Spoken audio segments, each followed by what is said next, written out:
अस्सलाम वालेकुम। मेरे चैनल पर तमाम देखने वालों को खुश आमदीद। सवाल नंबर 1, वो कौन सा जानवर है जो पानी पीते ही मर जाता है? आपके पास सोचने के लिए 10 सेकंड हैं।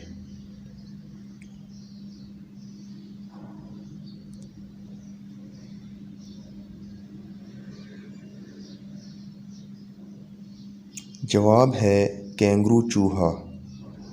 सवाल नंबर 2, दुनिया का वो कौन सा मुल्क है जिसके 3 नाम हैं?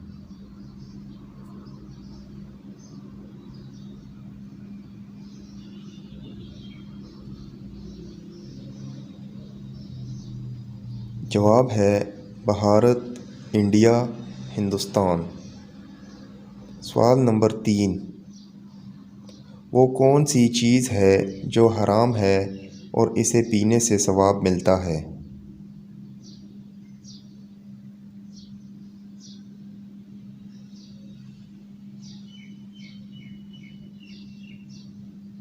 जवाब है गुस्सा। वीडियो अच्छी लगे तो लाइक कर दें और चैनल पर नए हैं तो सब्सक्राइब कर दें। नेक्स्ट वीडियो में मिलते हैं, तब तक के लिए अल्लाह हाफिज़।